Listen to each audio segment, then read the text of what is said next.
اعوذ باللہ من الشیطان الرجیم بسم اللہ الرحمن الرحیم۔ سورہ سبا آیت نمبر 1 میں اللہ تعالیٰ فرماتے ہیں، تمام خوبیاں صرف اس اللہ کے لیے سزاوار ہے جو ان سب چیزوں کا مالک ہے جو آسمانوں اور زمین میں ہیں، اور اسی کے لیے حمد ہے آخرت میں، اور وہی حکمت والا خبردار ہے۔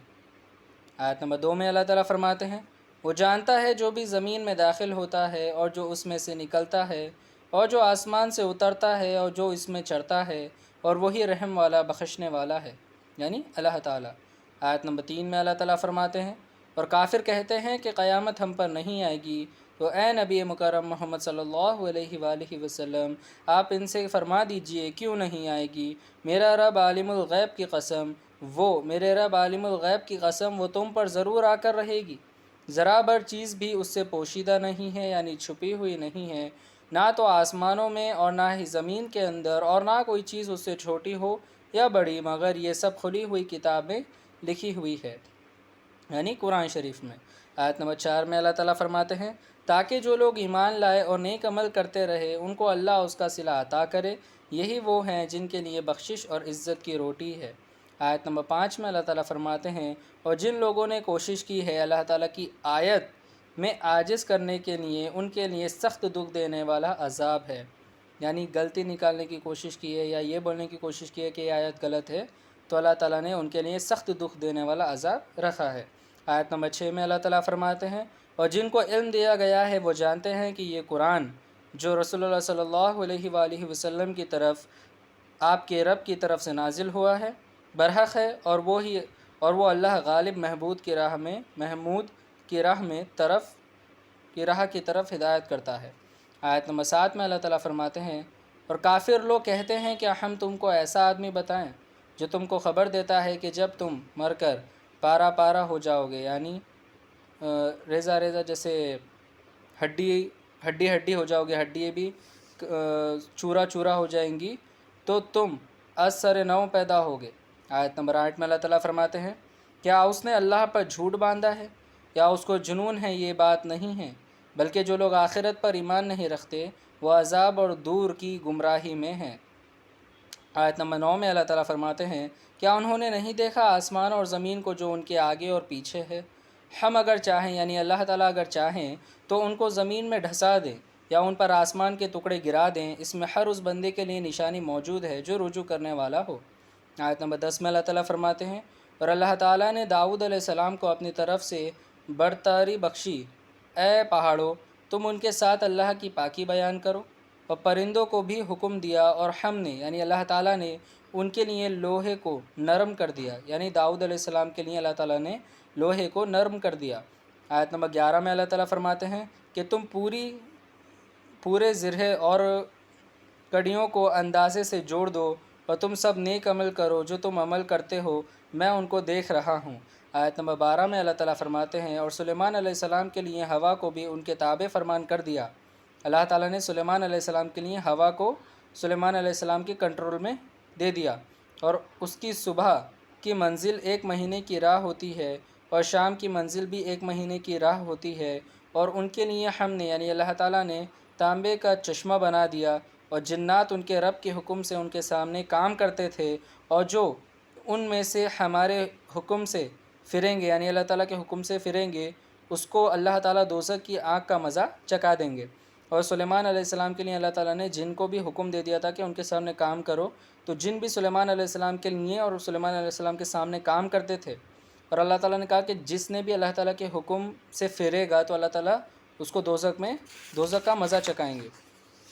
آیت نمبر 13 میں اللہ تعالیٰ فرماتے ہیں، یہ جنات ان کے لیے وہ چیزیں بناتے تھے،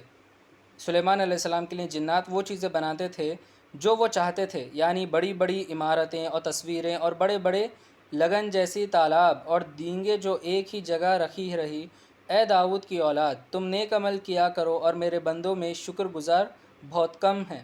آیت نمبر 14 میں اللہ تعالیٰ فرماتے ہیں، پھر جب اللہ تعالیٰ نے ان کی موت کا حکم دیا تو کسی چیز سے بھی ان کی موت کا پتہ نہ چلا مگر گن کے کیڑے سے جو سلیمان علیہ السلام کے عصا کو کھا رہا تھا۔ جب وہ گر پڑے تب جنات کو پتہ چلا کہ وہ اگر غیب کے علم سے واقف ہوتے تو وہ ذلت کی تکلیف میں نہ رہتے۔ آیت نمبر 15 میں اللہ تعالیٰ فرماتے ہیں،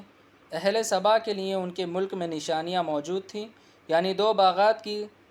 قطاریں دائیں اور بائیں طرف، اپنے رب کا دیا ہوا رزق کھایا کرو اور اس کا شکر کرتے رہو، یہ پاکیزہ شہر ہے اور بخشنے والا پروردگار ہے۔ آیت نمبر 16 میں اللہ تعالیٰ فرماتے ہیں پھر انہوں نے منہ پھیر لیا تو اللہ تعالیٰ نے ان پر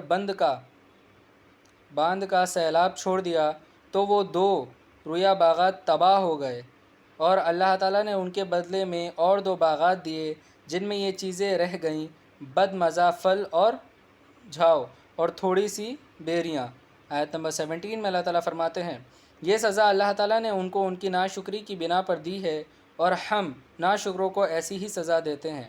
اس آیت میں اللہ تعالیٰ فرماتے ہیں کہ یہ سزا اللہ تعالیٰ نے اس لیے ان کو دی تھی کیونکہ وہ لوگ ناشکری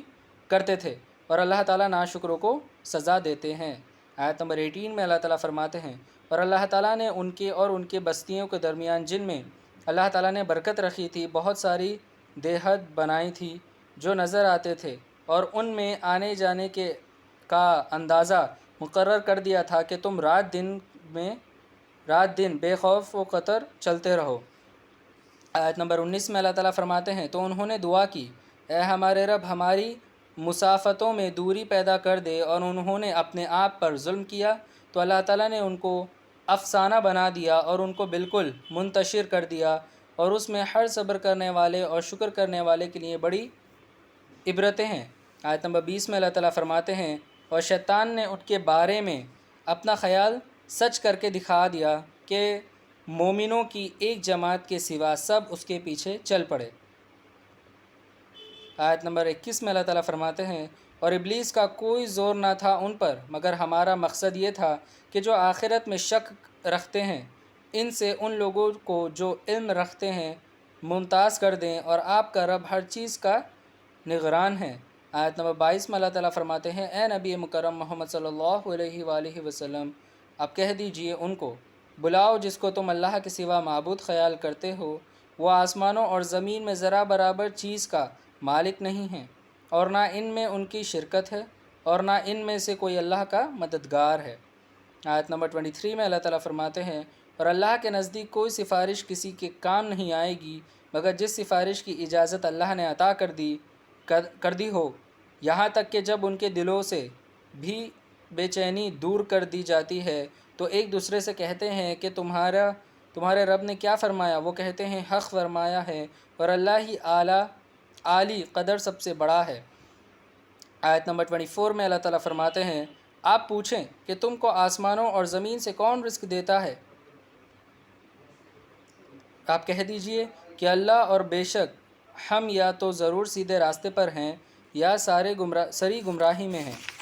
آیت نمبر 25 میں اللہ تعالیٰ فرماتے ہیں اے نبی مکرم محمد صلی اللہ علیہ وآلہ وسلم، آپ فرما دیجئے کہ نہ تو تم سے ہمارے گناہوں کے بارے میں پوچھا جائے گا اور نہ تمہارے اعمال کی ہم سے پوچھ ہوگی۔ آیت نمبر 26 میں اللہ تعالیٰ فرماتے ہیں اے نبی مکرم محمد صلی اللہ علیہ وآلہ وسلم، آپ فرما دیجئے کہ ہمارا رب ہم سب کو جمع کرے گا، پھر ہمارے درمیان انصاف کے ساتھ فیصلہ کرے گا، اور وہ خوب فیصلہ کرنے والا اور جاننے والا ہے۔ آیت نمبر 27 میں اللہ تعالیٰ فرماتے ہیں اے رسول صلی اللہ علیہ وآلہ وسلم، آپ کہہ دیجئے تم مجھے وہ تو دکھا دو جن کو تم نے اللہ کا شریک بنا کر اس کے ساتھ ملا دیا ہے، ہرگز نہیں، بلکہ وہی اللہ زبردست حکمت والا ہے، یعنی وزڈم والا ہے۔ آیت نمبر 28 میں اللہ تعالیٰ فرماتے ہیں اے نبی مکرم محمد صلی اللہ علیہ وآلہ وسلم، ہم نے آپ کو تمام لوگوں کے لیے رسول بنا کر بھیجا ہے، خوشخبری سنانے والا اور ڈرانے والا، لیکن اکثر لوگ نہیں جانتے۔ آیت نمبر 29 میں اللہ تعالیٰ فرماتے ہیں اور یہ لوگ کہتے ہیں کہ یہ وعدہ کب پورا ہوگا اگر تم سچے ہو۔ آیت نمبر 30 میں اللہ تعالیٰ فرماتے ہیں اے رسول صلی اللہ علیہ وآلہ وسلم، آپ فرما دیجئے کہ تم سے ایک مخصوص دن کا وعدہ ہے جس سے تم نہ ایک گھڑی پیچھے رہو گے اور نہ آگے بڑھو گے۔ صدق اللہ العظیم و صدق مولانا رسولہ الکریم۔